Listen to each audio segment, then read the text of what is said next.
Detrás nuestro tenemos el Memorial de Malvinas Argentinas, porque seguimos hablando con cada uno de ellos, con los que tenemos acá cerquita, para poder saber más sobre la Guerra de Malvinas. Y ahora es el turno de Alejandro Rodríguez. Alejandro, ¿te puedo tutear, no? Sí, por supuesto. Bien, perfecto. ¿Cuál es la primera palabra que se te viene a la mente si recordás la guerra, todo lo que viviste? Heroísmo.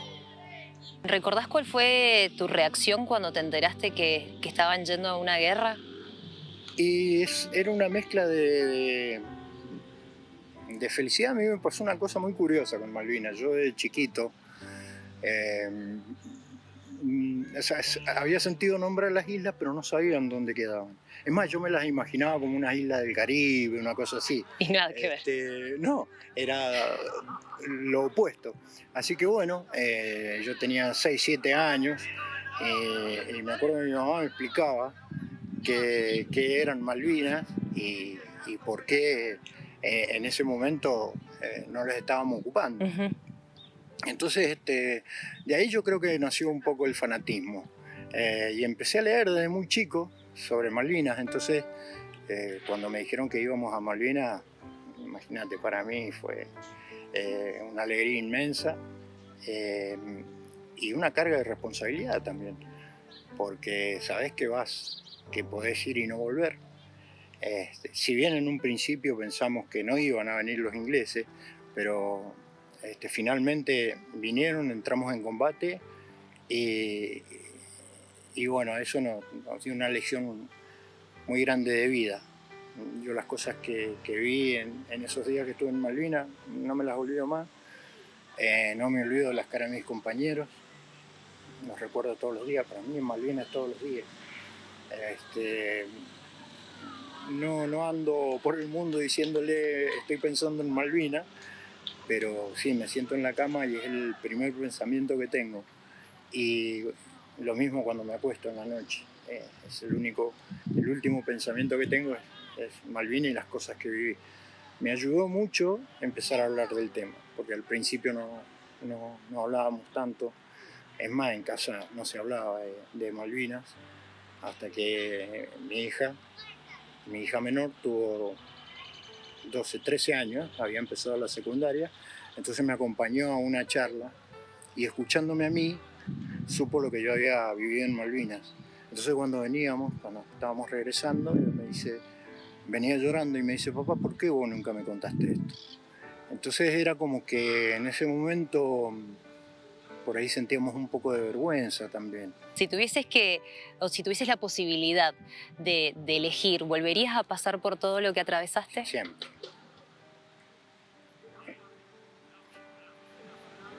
Sin Siempre. dudas.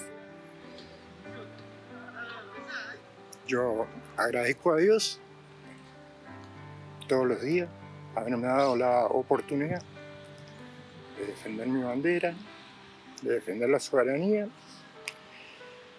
y lo haría de nuevo, sin duda, aún sabiendo lo que me pasó. Yo fui herido en combate y fue un sufrimiento de unos cuantos meses que tuve que pasar, pero sin ninguna duda lo haría de nuevo. Por mi bandera, por mi país, lo hago de nuevo. Esto claramente marcó un antes y un después, no solamente en vos, sino en todas las personas, en los hombres y mujeres que tuvieron que ir y atravesar por esta difícil situación. ¿Cómo pensás que es el Alejandro después de Malvinas? Yo cuando volví de Malvinas ya no era tan pibe, en lo emocional por lo menos. Mentalmente creo que maduré muchísimo, muy de golpe, y esa responsabilidad que me dieron la cumplí lo que mejor pude. Dimos todo, y bueno, el resultado quizás no fue el esperado, pero que no quepa ninguna duda que cada uno de nosotros hizo todo lo que estuvo al alcance para hacer las cosas lo mejor posible. Es más, antes de entrar en combate nosotros ya habíamos dejado de recibir las raciones, así que pasaron varios días que no comíamos, y sin embargo aguantamos. Estuvimos ahí. Yo tuve un compañero de sección, nosotros éramos una sección, éramos apenas 38, y tuve un compañero de sección que lo dieron por muerto. Y estuvo 4 días tirado en la nieve. 4 días que no se podía mover, boca abajo, a unos pocos metros de la posición de él. Y lo encuentran los ingleses. Entonces se dan cuenta que él está vivo, sin tomar agua, sin comer. Lo rescatan, tuvieron que amputarle las piernas porque la tenía gangrenada y no pudo volver a caminar. Ese hombre, Allende, mi héroe, tuvo una operación, casi una operación por año. Él falleció el anteaño pasado, cuando cumplimos los 40 años, y él tuvo 38 operaciones, casi una por año. Nunca volvió a caminar. Y él estaba orgulloso de eso. Y si vos le preguntabas, él estaba dispuesto a hacer por lo mismo, aún sabiendo que quedó en una silla de ruedas para toda su vida. Claro. Así que eso no se negocia. No se negocia, se siente y punto.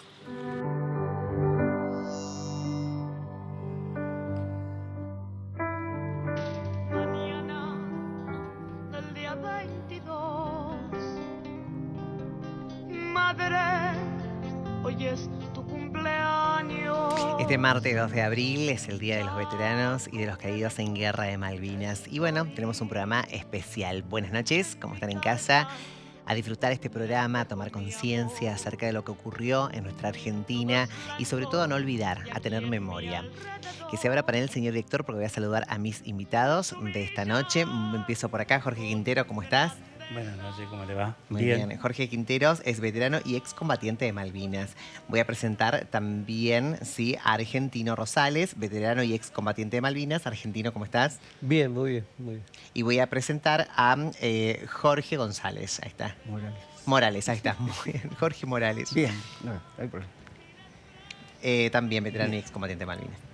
Bien, contento, Bueno, contento. Muy honrado por la invitación. gracias. Voy por este lado del panel y voy a saludar a nuestro amigo de la casa. Prácticamente es no culpe Daniel Grilli, ¿no? Si alguien ha estado desde el comienzo es Daniel Grilli, ¿no? Nuestro productor está ofendidísimo, que no pudo estar en el primer programa, se lo voy a decir al aire, ¿no? Porque está ofendidísimo, dijo me abandonó Daniel Grilli, pero sin embargo lo tenemos acá. Gracias, buenas noches, ¿cómo estás, che? Muy bien, Muchas Dani. gracias por convocarme. Y voy a saludar también acá a nuestro querido Alejandro Rodríguez, veterano y excombatiente de Malvinas, que lo vimos en el informe especial. Alejandro, como siempre, es un placer tenerte. ¿Hace cuánto que venís? ¿4 años? Y 3, 4 años. sí, por ahí tal ahí. vez más. Por ahí. Así que, Me encanta bueno, tenerte, Ale. Me muchas encanta gracias. porque es una historia. Todas las historias son emocionantes, pero la tuya tiene mucho que ver con lo que le pasó a muchos, ¿no? Ujú. Que estuvieron allí, pero sobre todo lo contás desde la emoción, desde el corazón, desde la hermandad. Sí, a medida que pasan los años uno se va poniendo más sensible y quizás se toma verdadera dimensión de lo que hicimos siendo tan pibes, porque ahora vos ves un pibe de 19 años, Sí. 20 años y los ves tan jovencitos, y nosotros teníamos la edad de ellos cuando fuimos a Malvinas, cuando teníamos un fusil y para defender no solo la parte que estábamos ocupando, sino nuestra vida también. Ahí Total. en una guerra es el que tenés enfrente a vos. Entonces, semejante responsabilidad con 19 años, en el tiempo, a muy medida fuerte. que vas creciendo lo vas dimensionando. Así Vamos que, a compartir la segunda parte y seguimos desarrollando acá del informe especial que realizó nuestra querida compañera Agustina Castillo. Mira.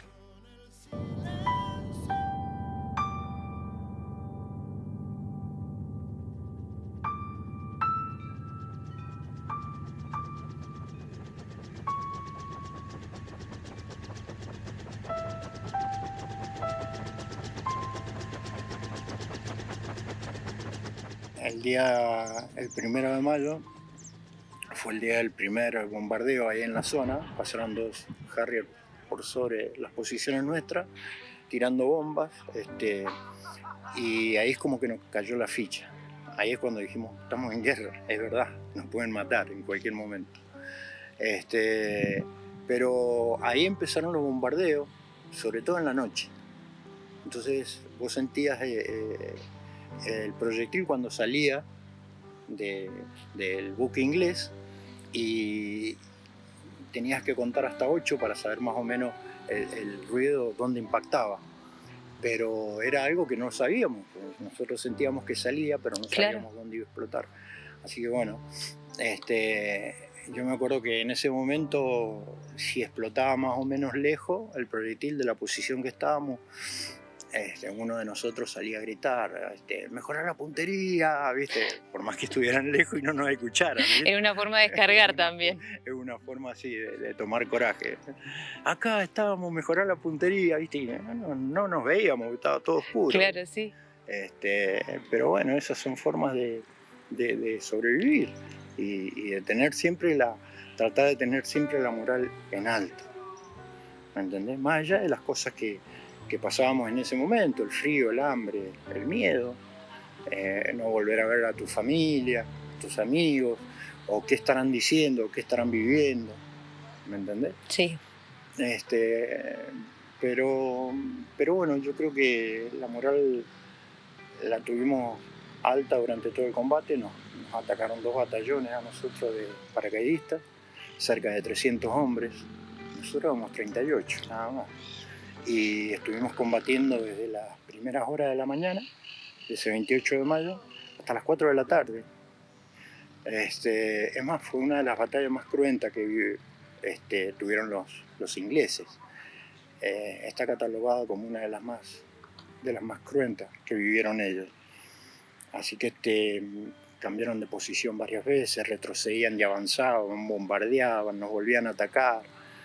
Entonces, haberlo mantenido a raya durante todo el día, para nosotros, eso nos dimos cuenta después, obviamente. Sí. Con el tiempo nos cayó la ficha.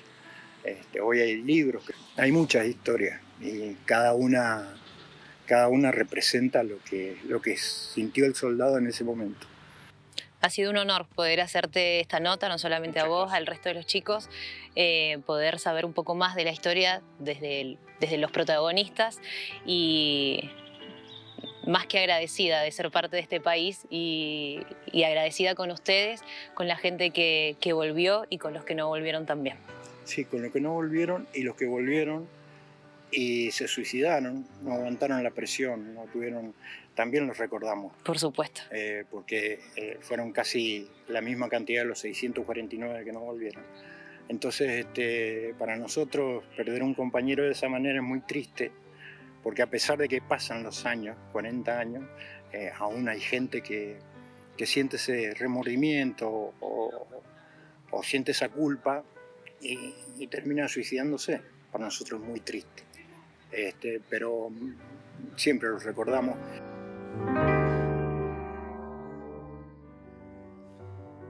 Impecable. El informe especial, la verdad es que cada 2 de abril intentamos visibilizar este hecho porque queremos seguir recordando. Es algo que no podemos olvidar los argentinos, como ciudadanos, como partes de este país, ¿no? Dani, y quiero que nos cuentes, que nos contextualices un poquito qué pasaba en esa época, ¿no? Una época que tenía que ver con la dictadura también, que todavía no estábamos en democracia. No, por supuesto. El conflicto se desarrolla prácticamente a fines del gobierno militar y es una acción que el gobierno encara, quizás, a lo mejor vamos a discutir con los combatientes de Malvinas, quizás el momento no era el más acorde por la situación que el país estaba viviendo, pero bueno, fue una decisión tomada y bueno, ustedes pusieron alma, corazón y vida en ese conflicto. Las 3 fuerzas se desempeñaron en forma brillante, no se puede negar la valentía, el patriotismo, el heroísmo, tanto de la Fuerza Aérea como de las otras fuerzas que desempeñaron en el conflicto. Es decir, el momento quizás no era el mejor políticamente y el gobierno militar estaba en sus finales de su periodo y esto fue una acción desde el punto de vista histórico, quizás no compartimos el tema, pero fue una acción para convocar a la voluntad popular, de decirles, bueno, vamos detrás de esto. Por supuesto que la causa es totalmente justa, totalmente reivindicable desde lo territorial, lo político, lo geoestratégico. Las islas pertenecen al territorio argentino por la tradición hispana. Este territorio pertenecía al Imperio Español y después que se produce el proceso de Revolución de Mayo de Independencia, Argentina hereda este territorio y geográficamente están dentro de las 200 millas marinas, los que les corresponde como plataforma continental. O sea que no se puede negar que los derechos Argentina los tiene desde el punto de vista histórico y desde el punto de vista geográfico. En sí se desarrolló un conflicto como tantos conflictos militares hay en el planeta y se dio todo, se dio todo. Quizás si uno lo mira desde el punto de vista estratégico, se combatió contra una potencia del primer mundo, donde la OTAN estuvo detrás de todo esto, y entonces cuando uno hace la equiparación de fuerzas, se peleó con mucha valentía, pero finalmente salimos derrotados, y no porque no se peleara con ánimo, con ganas, con heroísmo, sino porque militarmente y técnicamente había una superioridad.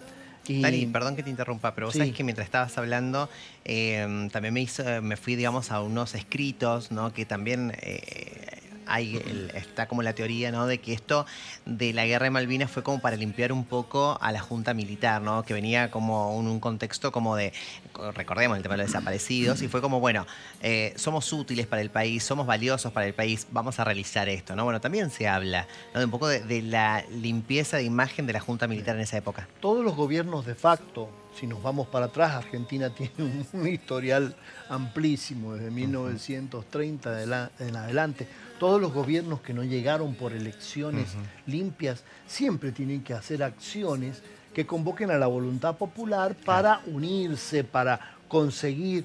La gente que, por ejemplo, se convocó cuando el conflicto se inició en Plaza de Mayo era realmente un fervor espectacular, por supuesto, porque la gente iba detrás de ese sentimiento de recuperar el territorio argentino.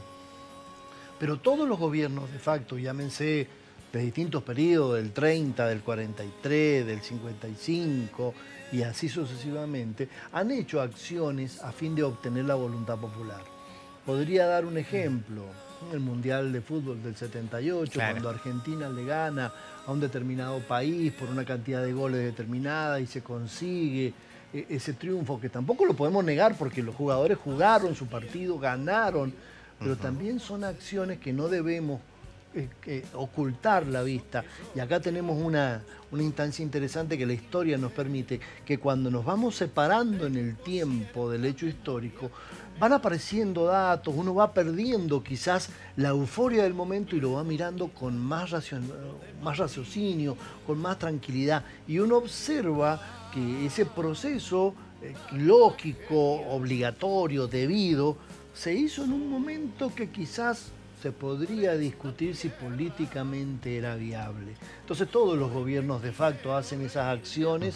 Obra pública, por ejemplo, todos los gobiernos de facto hacen obra pública, porque eso se ve y la gente observa cómo se está cumpliendo, pero bueno, detrás, y hoy lo estamos viviendo, las consecuencias económicas de todo eso nos han cruzado en el tiempo. Entonces en este caso sí podríamos compartir esa opinión. Quizás no fue el momento exacto. El recurso era válido, los derechos eran válidos, pero el momento era muy complicado políticamente. La gente apoyó totalmente, ¿se acuerdan lo del Fondo Patriótico, las donaciones, cuánta gente tejió bufandas, los chocolates que se enviaron? O sea, hubo un esfuerzo de la sociedad de Argentina en general para apoyarlos a ustedes, y ustedes son los protagonistas. Y yo quería hacer una referencia. Más allá de los 40 años, tenemos la suerte, los que trabajamos en historia, de contar con ustedes presentes, porque ustedes son parte de la historia. O sea, por ahí a veces de repente no nos damos cuenta que los combatientes de Malvinas, no, son héroes de Malvinas, son héroes de la historia argentina, como de repente lo ha sido San Martín, lo ha sido Belgrano. Ustedes me dirían, no lo puedes comparar. Sí, porque la acción ha sido igual. Han peleado, han dejado sangre en ese territorio que corresponde a la Argentina. Entonces estamos en esta época ganando un elemento interesante, que es tenerlos a ustedes como presencia, como testigos, cada 2 de abril. Debe recuperarse eso. Tenemos la memoria de ustedes presente. Ustedes son parte de la historia argentina. Si me estoy extendiendo, me dicen. No. Pero no Coincido con lo que debemos estás diciendo, por eso digo total. no debemos olvidar esto, porque a veces en la vorágine de los días se nos pasa por alto pero entre nosotros, por ahí, en una calle cualquiera, nos cruzamos con un héroe de Malvinas, con un excombatiente. Es un héroe histórico de nuestro pasado. Lo que, a ver, y eso a qué nos ayuda a reconstruir nuestro pasado. La historia nos permite saber de dónde venimos para saber dónde estamos. Qué mejor que los protagonistas hablar de su propia historia, ¿no? Bien. Ese es el punto. Y sobre todo aprovecharlos, ¿no? Porque un día, nos guste o no, es la vida misma, van a ser historia, ¿no? Entonces, son. Yo me refiero al día de mañana, ¿no? Digo, son y van a ser, ¿entendés? Cuando no estén físicamente acá en el plano terrenal, me refiero, ¿no? ¿Tenés duda, Dani? No, son ¿No? héroes de... Ah. A ver, son héroes... A veces, de repente, la historia lo que se encarga a veces es de recuperar Sí. a los personajes encumbrados. San Martín, Sí. bueno, se lo recuerda. Pero ojo, la infantería de San Martín estuvo formada por un montón de personas anónimas Sí. que tienen el mismo valor que el general, porque bueno, él encabezó el ejército, pero fueron tan valiosos porque se pudo hacer esa obra porque ellos pusieron el pecho. Aquí Claro. los tenemos. Sí. Tenemos la suerte de tenerlo en presencia, están vivos, nos pueden... Yo pensaba esta mañana antes de venir, ellos son parte de la historia, son la historia Son la viva historia. de Malvinas. Claro. Entonces de repente por ahí los olvidos, estas personas que lamentablemente han perdido la vida, nosotros nos hemos olvidado de recordarlas. Entonces de repente en las escuelas, en los actos, a veces se los convoca a ustedes justo para esta fecha. No, son parte de la historia cotidiana de nuestro país. Así como vamos con tantos hechos que nos van sucediendo, ustedes son una parte fundamental de ese hecho que en el 82 nos grabó a fuego, porque fue un enfrentamiento muy cruento, y lo puedo decir con lujo de detalle, porque yo fui convocado, quizás vamos a discutir, tuve la suerte de que por ser número bajo no me llamaran. Claro. Pero por ahí yo te escuchaba la valentía. Yo el miedo que tenía a que me llamaran, lo debo decir con lujo de detalle, porque era pavura. Y sabía que, como jovencito, vos lo dijiste recién, nunca habíamos tomado, yo solamente hice un año en una escuela militar allá cuando era adolescente, pero empuñar un arma era una situación complicada. Total. Jorge Quinteros, me voy un poquito por acá. Contame un poquito tu historia, Jorge. ¿Cuántos años tenías cuando fuiste Cuando fui a Malvinas, a las 23 islas? años. 23 años, sí. Era Cabo Primero ya en el... ¿Dónde vivías? ¿En qué parte de Vivía Mendoza? en Buenos Aires. Ah, vivía en Buenos Aires. Ujú. Vivía, o sea, sí, yo era casado y vivía en Buenos Aires. Ujú, Tenía 23 años, ujú, tenía experiencia porque había entrado a los 15 años a la Armada Argentina. ujú. Y da la casualidad de que tuve la oportunidad de vivir 2 años en Inglaterra, antes de la Guerra de Malvinas. Estábamos en la parte de la construcción de fragatas misilísticas en la base naval de Portsmouth y vinimos en diciembre del 81 digamos, al continente argentino, en el Santísima Trinidad, que fue el buque insignia de la Operación Rosario, o sea, de la operación que toma Malvinas. Nosotros desembarcamos, salimos hacia Malvinas un 27 de marzo, sin saber, por supuesto, que íbamos a ese rumbo, con un grupo de ¿cómo se llama?, de buzos tácticos y gente de infantería marina que se embarcó aparte de la dotación normal que teníamos nosotros. Y bueno, todos pensábamos que íbamos a hacer maniobras al sur, ¿no? Y se nos dice el día 1 de abril, como las 8 de la noche, de que íbamos a hacer historia y que íbamos a tomar Malvinas. Ujú. La función de nosotros era de tomar la casa del gobernador. Íbamos al mando del capitán Giaquino. Yo en ese momento, mi rol de combate era cubrir enfermería. Íbamos con el cabo primero enfermero Urbina. Y llegando, no sé, en parte de la madrugada, a la plaza de armas de la casa de gobierno de Malvinas, va a cruzar el capitán Jaquino y es herido por no digamos un francotirador, sino una persona que estaba de guardia, como hacemos nosotros las guardias, ¿no? Sí, sí. Y claro, cuando vio un bulto empezó a disparar y bueno, nosotros la orden Terrible. que teníamos era de reducirlo, pero sin que hiriéramos o matáramos a alguien. O sea, la orden de nosotros era de no matar a nadie, de no herir a nadie, pero sí tomar prisionero. En ese lapso pasó alrededor de 20 minutos, media hora, que es lo que tarda en desangrarse el capitán Giaquino, que por eso muere. El cabo Primero Urbina corre también a auxiliarlo, también es herido en una pierna, pero bueno, fue un tiempo más corto para poder reducir el guardia y auxiliarlo al cabo Urbina.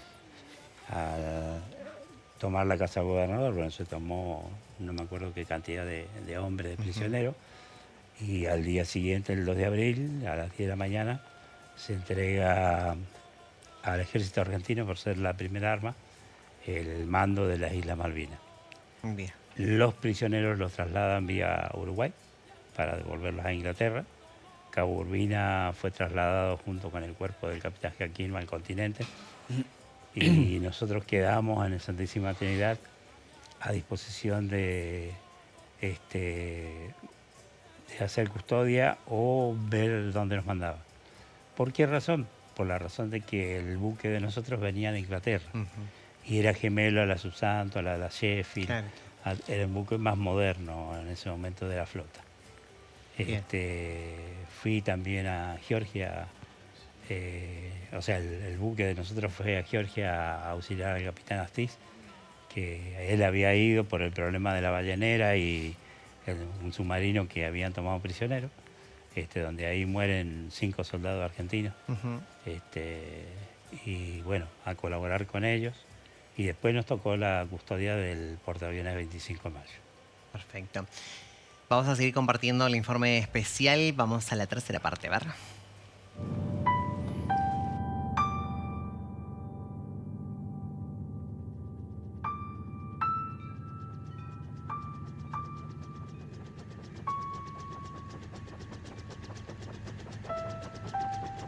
Estamos con Julio Arancibia, uno de los protagonistas, un excombatiente. Julio, ¿cuál es tu experiencia de lo vivido que podés rescatar en la Guerra de Malvinas? Nosotros salimos el 28 para llegar el 2 de abril, o sea que estuvimos navegando 5 días. A raíz de eso, a la altura del Golfo San Jorge había una tormenta muy grande. Íbamos en el rompehielo Almirante Irizar, que era un buque que se utilizó para ir a Malvinas junto con el Cabo San Antonio y bueno, y otros buques más. Y ya habiendo navegado 3 días, no es fácil navegar. Las olas eran muy fuertes, el mar estaba muy embravecido y empezó a cabecear y a rolar el Cabo San Antonio. O sea, fue algo realmente muy traumático para la vida nuestra. En este caso para mí, porque no es fácil navegar con una ola de 20, 30 metros, que es una cosa, inclusive hasta el día del desembarco, que fue el 2, estuvimos procurando poder ingerir alimentos, porque te agarra lo que se llama fiebre de mar. Es un mareo constante, los alimentos que puedes vos llegar a ingerir no los retenés, y hasta el último instante estuvimos procurando ingerir alimentos para bajar bien. Claro. Porque si no íbamos a bajar sin fuerza, ya 4 días sin comer o 3 días devolviendo todo lo que vos comías, era difícil. Pero bueno, gracias a Dios pudimos recuperarnos. Durante este evento traumático que nos estás contando, ¿a qué te aferraste vos, Julio? Y yo me aferré a Dios, porque realmente a nosotros, como te decía, no nos dan la orden de ir a Malvinas. A nosotros nos dijeron embarquen. Cuando ya estábamos mar adentro, dicen vamos a las Islas Malvinas. Porque era todo algo estrictamente confidencial, no tenía que saberlo nadie, para que no se filtrara información en definitiva. O sea, ¿tu familia no lo sabía? No lo sabía mi familia y nosotros mismos no lo sabíamos. Nos dijeron directamente ya cuando estábamos en el barco. Esa noche nos fuimos arriba sería el segundo día, en la noche subimos arriba a la plataforma del barco y se pusieron a llorar. O sea, lloramos todos, en realidad. Sí. Porque una cosa es que vos vayas y otra cosa es que vos volvás. Y bueno, dejamos todo en la mano de Dios, ¿viste? Dijimos, bueno, si volvemos porque Dios quiere. Bueno, gracias a Dios todo nos salió bien y hoy te estoy contando esto. Mira, fíjate vos, te voy a contar que yo pierdo una de las medallas, porque van 3, te daban 3 medallitas, una que va al cajón, una que va en tu boca y otra que va para tu registro. Y yo en los movimientos lo pierdo, entonces no le daban información a mi familia y a mí me daban por desaparecido. Ajá. Y entonces imagínate cuando se entera mi familia que no estaba desaparecido, que no estaba muerto, estaba vivo. Fue una alegría grandísima, pero a su vez siempre lo comento, fue una decepción cuando volvimos, porque no volvimos como personas que habíamos estado luchando por la patria, por los ideales de nuestra patria, sino que entramos por la puerta de atrás. Esa decepción de entrar por la puerta de atrás no. Y no como los héroes que son. Y no como los héroes que, gracias a Dios que todo esto cambió. ¿Te acordás, Julio, qué fue lo primero que hiciste cuando llegaste acá? Cuando llegué acá, abrazar y besar a mi madre, porque habían sufrido mucho. Fue muy emotivo, porque como no tenían conocimiento mío, Sí. Y llamaban para allá a ver cómo estaba yo y nadie le daba información. Y bueno, cuando los pude abrazar a mi papá, imagínate, mis padres eran ya de edad, como porque me tuvieron de grande. Entonces ya mi papá eran ya casi 80 años, mi mamá por ahí igual. Y realmente fue muy lindo volverlos a ver, fue muy lindo volvernos a encontrar otra vez y bueno, y vivir esa experiencia tan linda de un reencuentro, ¿no? Y de poder contarlo, como quien dice. Y sí, muchísimas gracias, Julio. Y gracias por todo. De verdad. Gracias. Muchas gracias.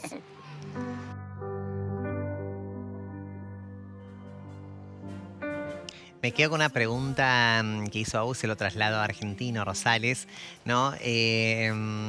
Cuando llegaste acá a Mendoza, ¿qué es lo primero que hiciste?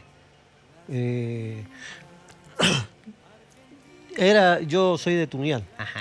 Y bueno, mis padres nos vinimos acá a Maipú. Y yo era muy joven porque había cumplido los 18 años hace poquito. Uh-huh. O sea, yo fui a los 17 años a la guerra. Ajá. Y pasé para ver a mi hermana allá en Tunuyán y una familia que éramos muy allegados. Y yo esperaba que me saludaran con esa, qué sé yo, no sé. Y me acuerdo que la señora me dijo, dice, se les hizo así, perdonando la expresión, ¿no? Sí. Se les hizo así, dice, ¿qué pasó? Me decía, y se burló de mí. Wow. Y sentía bronca, sentía no poder contestar, no sé, me largué a llorar en ese momento, ¿no? Pero Como encima como te trasladaba como si fuera la culpa de ustedes, ¿no? Como, claro, como que no estuvieron habíamos estado a la altura Claro. de las circunstancias. Sí. Y eso no sabía cómo explicarle que no había sido así.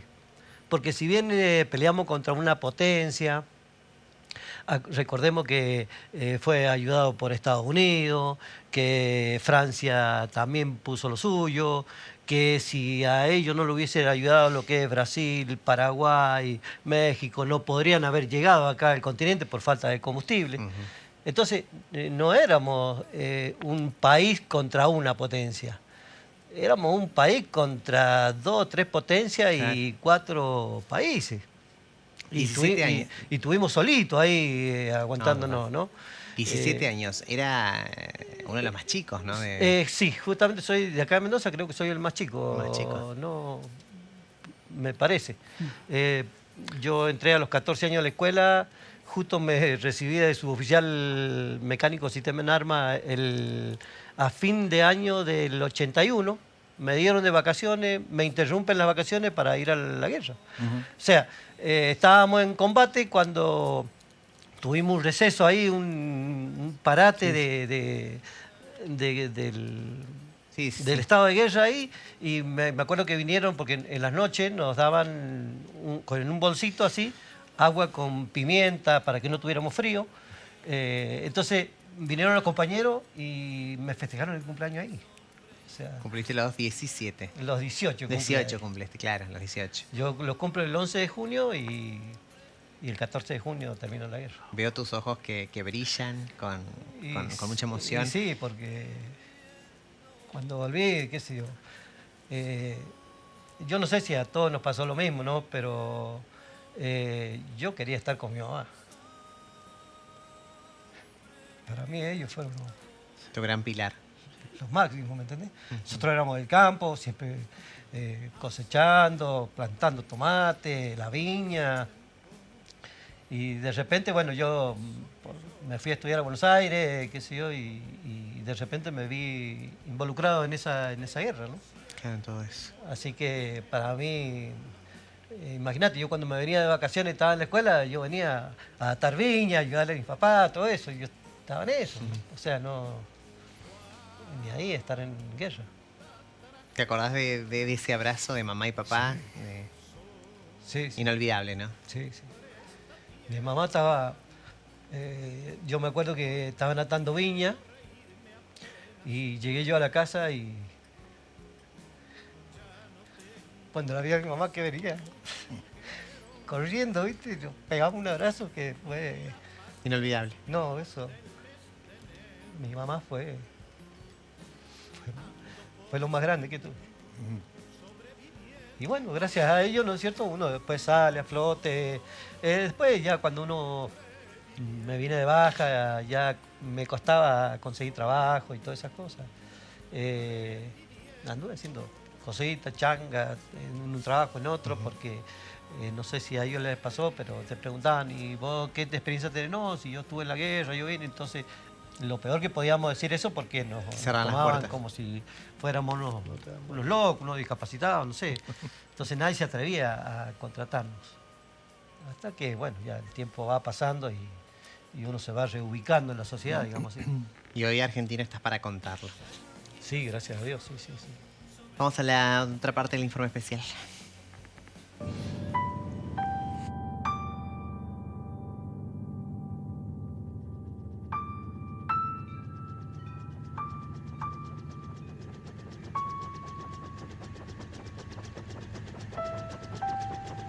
Seguimos escuchando historias de los protagonistas de la Guerra de Malvinas y ahora estamos con otro excombatiente, él es Jorge Navarrete. Jorge, ¿cuál es el recuerdo más latente que tenés sobre la Guerra de Malvinas? Mira, hay varios en realidad, pero nosotros no nos denominamos excombatientes, sino veteranos de guerra. Veteranos. Porque todavía seguimos veteraneando con el tema de lo que es la soberanía. Entonces, como seguimos trabajando en eso, seguimos luchando por nuestra soberanía, decimos que somos veteranos de guerra. Muy bien. O sea, uno de los momentos más difíciles que me tocó vivir y más emotivos fue cuando tuvimos que bajar los heridos del Norland y del Canberra en Puerto Madryn. Me tocó, junto con el grupo que estábamos ahí en Puerto, bajarlos y fue mucho más emotivo verlos a ellos regresar y cómo regresaban muchos heridos, otros lastimados, otros bien pero no tanto, ¿viste? Se vuelve de la guerra y no es la misma persona que fue. No es el mismo chico, no es mismo papá, no es el mismo marido, no es el mismo novio. Viene otra persona de la guerra. Entonces fue lo que más me impactó ver esos rostros ahí que vos decías, la pucha, ¿qué pasó? Más allá de que estuvimos en el desembarco, pasamos muchas noches de zozobra, tuvimos muchos problemas para llegar a Malvinas, pero cuando estuvimos en Madrid, lo que más me impactó fue la cara de esos chicos al llegar otra vez después de la guerra. Eso sí que fue una puñalada al costado que te deja pensando si valió la pena tanto dolor. ¿Y valió la pena tanto dolor? Sí, valió la pena, pero muchas veces uno empieza a reflexionar sobre lo que es la guerra y no la quiere, no tiene sentido, no le hace bien a nadie, pero son situaciones que te tocan vivir.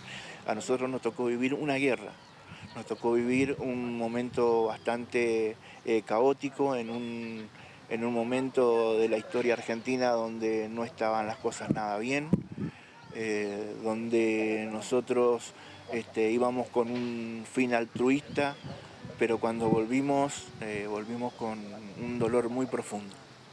Mucho se habla de las heridas físicas, pero también hubo heridas en el alma. ¿Crees que las pudiste sanar, que las pudiste tratar durante todo este tiempo? Creo que se empiezan a tolerar las heridas del alma. Es un trabajo, es como todo lo que te ocurre en la vida, ¿viste? Dolores siempre hay, recuerdos siempre hay, amigos que no vuelven, amigos que perdiste, chicos que van quedando en el camino, suicidios, hay un montón de cosas que van quedando y que también van acumulando dolor, ¿viste? No es únicamente el dolor de la guerra, también es el dolor que uno a través de la vida, después de que volvió, iba viendo en sus propios compañeros de batalla que se les van cayendo, ¿no? No ha sido fácil, me imagino. ¿Cómo es? Recién mencionabas que no eran los mismos una vez que uno volvía. ¿Vos sentiste que hubo un cambio en vos? Sí, total. Yo cuando fui a Malvinas fui con 19 años. Era un chico que le gustaba bailar, un chico que iba a los clubes, le gustaba mucho el deporte. Si bien no cambió mucho al volver, sí cambió mucho la mentalidad con la que uno vuelve. La madurez del golpe en la vida te marca, y te marca para siempre. Hay conceptos que empezás a valorar desde otro punto de vista, más que nada lo que te afecta, ¿no? Y para ya terminar, ¿te acordás qué fue lo primero que hiciste cuando llegaste a Mendoza? Mirá, cuando llegué a Mendoza, llegué tarde porque no pude llegar junto con todos los demás. Nosotros salimos de Madrid por el mes de julio, llegamos por el mes de agosto a Puerto Belgrano y recién creo que como en septiembre pude volver a casa. Llegué una madrugada solo, tranquilo, con mi bolsito, llegué a mi casa, no sabía nadie que llegaba, bueno, la alegría normal. Y sí, me imagino que sí. Y aparte con un bebé en la casa. Claro. Bueno, muchísimas gracias. No, gracias por ustedes. todo. Muchas gracias. Está impecable, impecable el informe de Agustina Castillo, que bueno, quien su padre también fue veterano de Malvinas, estuvo allí, ¿no? Veterano. También fue muy fuerte para ella, pero quería hacerlo, así que también le mandamos un besote gigante, parte del staff del canal. Voy contigo, Jorge Morales. Bien. Contame tu Bien. historia, contame lo que quieras contar. Bueno, mi historia, como dijo Alejandro, mi atracción, mi propósito, mi meta, justamente cuando cursaba la primaria en una escuelita rural, acá hacia el norte de Las Heras, en un lugar muy próximo, a unos 3 kilómetros más o menos de lo que era el polígono de tiro de la Fuerza Aérea, de la 4ª Brigada. Ahí nació mi atracción por lo que era la aviación. Sí, yo quiero ser piloto. En ese tiempo vivíamos en esa zona que es Finca González, la escuelita, la escuela Gobernador Carlos González. Allí curso la atracción, sí o sí, termino la primaria, curso secundaria, hago la secundaria completa, apenas termino la secundaria, todavía no, más, faltaban 2 meses para que cerrara el ciclo, tenía 17 años ya con secundaria y me inscribí en la Fuerza Aérea, a donde tuve la oportunidad de ir y conocer la Escuela de Aviación Militar. Como no se cumplieron ciertos propósitos que yo quería, es decir, yo quería ser piloto de aviones de ataque, yo era el que fallaba, no reunía condiciones, entonces esa frustración me hizo tirar, digamos, momentáneamente. Y cambié de fuerza, me postulé, digamos así, para cursar en la Armada Argentina, en Marina. Me fue mucho mejor, se cumplieron mis perspectivas, lógicamente no tiene nada que ver, porque fui 4 años infante de marina, ¿sí? En fin, luego por una cuestión de atracción de estudios, hice un curso y cambié de lo que era infante de marina, pasé a lo que es lo que en la jerga naval se llama de infante o bicho verde, pasé a ser gaviota. ¿Sí? Sí. ¿Por qué se ríe, Ale? Ale, ¿por qué te reís? Porque así. Yo como la cara esa- súper seria, ¿viste? Porque escucho la risa Vos de Ale. decís, Tenemos una denominación así? para cada uno. vos de las decís personas. cómo gente dentro de un mismo equipo, Sí, claro. como decir, están los azules oscuros y los azules claros. Entonces, y yo pertenecía a las dos partes, el bicho verde, Eran los la bandos. parte, claro, a la parte dura, Sí. y después, porque un día me tiran que se abre la postulación para aquellos que tuvieran estudios secundarios, hacer un curso, ascender, pero nunca me aclararon que tenía que cambiar de uniforme, cambiar de fuerza, digamos así. De bicho verde, del duro, pasar a vestido de blanco, que era gaviota. Cuando yo me entero, ya estaba a mitad de curso, no me permitieron salir. Bueno, lo culminé porque estaba la propuesta de una jerarquía más en forma inmediata. Es decir, yo era cabo segundo y en 9 meses cabo primero. Bueno, culmino ahí y quedo... ¿Cuál en fue el momento más duro que viviste? Momento más duro. Bueno, vamos directamente a Malvinas. Nosotros estaba en el destructor Piedrabuena, un destructor, que éramos escolta junto con el destructor Buchar. Éramos escolta del crucero Belgrano. El primer golpe fue cuando estábamos por cumplir una misión, que esa fuerza de tarea, que éramos 4 buques, los 2 destructores, el crucero Belgrano, fuera de la zona de exclusión, el crucero Belgrano es atacado. Ahí iniciamos, con una breve pausa, iniciamos la búsqueda y rescate y se produce el rescate.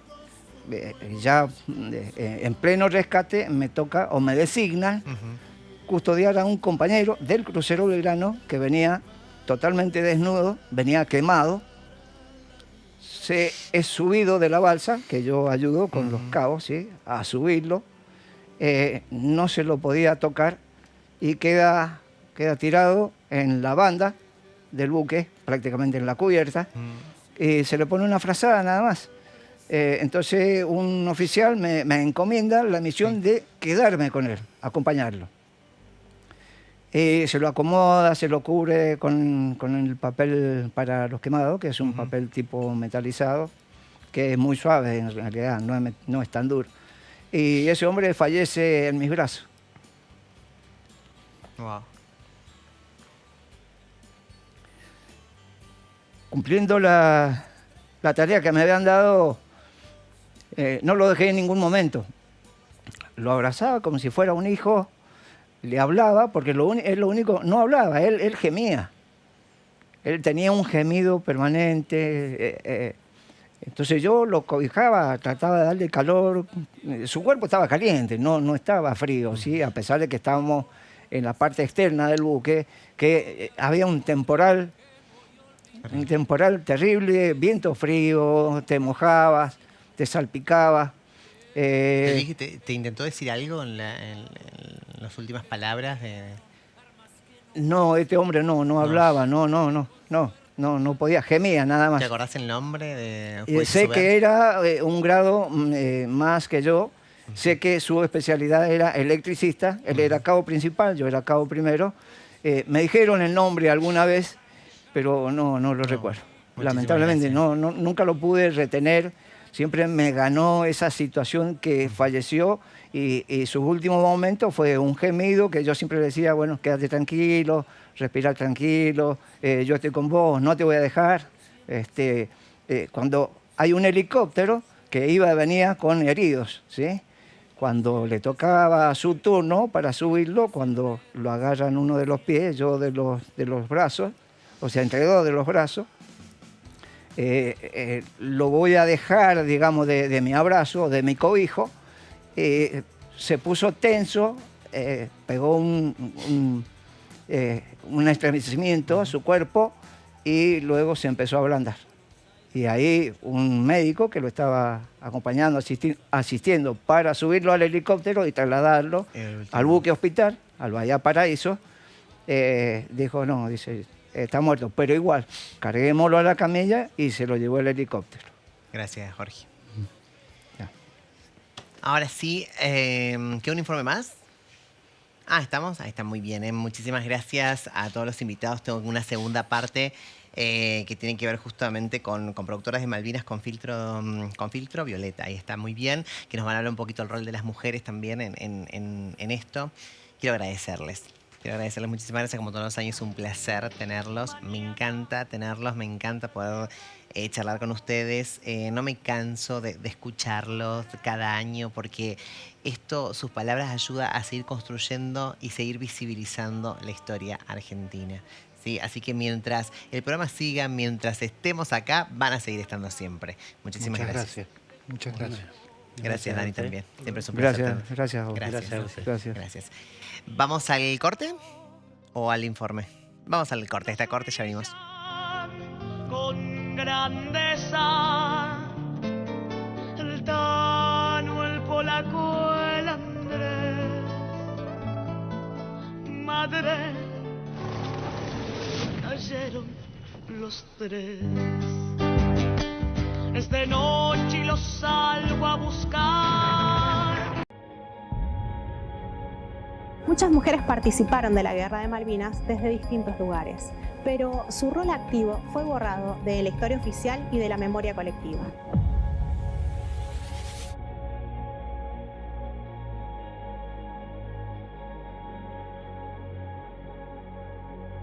Ocultaron a aquellos que habían estado combatiendo, pero ocultaron también a las mujeres que fueron a la guerra.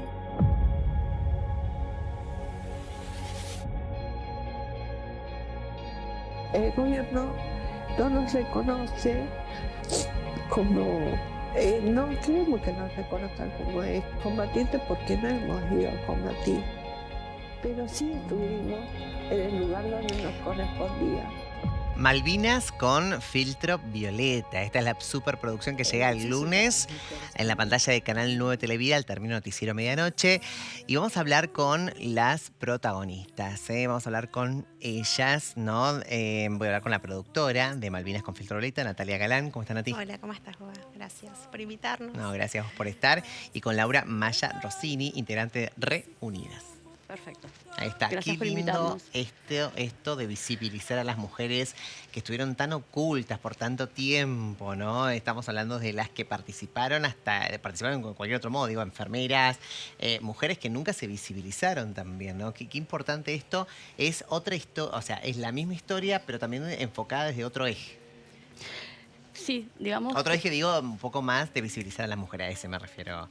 Exactamente, la idea nuestra desde Reunidas y desde la productora fue empezar a contar historias de las personas que acompañaron o de las personas que no estuvieron directamente en la guerra, pero que sí acompañaron a los exveteranos, que estuvieron, que son parte de la familia de los exveteranos, enfermeras y todas las personas que estuvieron, se puede decir, Nati, dentro de la guerra, pero acompañando eso. Yo suelo decir que vieron atravesada su vida por la guerra, en cierta manera, ¿no? Yo escuchaba acá a los veteranos que hablaban de sus madres, de sus hijas, decían estaba casado. Entonces, en ese momento, cuando nosotros pensamos cómo contar Malvinas desde otra perspectiva, para sumar, ¿no? Para sumar al relato de esta reconstrucción tan necesaria, dijimos, bueno, pero ¿qué pasó durante la guerra con las esposas, con las hijas, con las madres, ¿no? Las docentes, tantas mujeres que vieron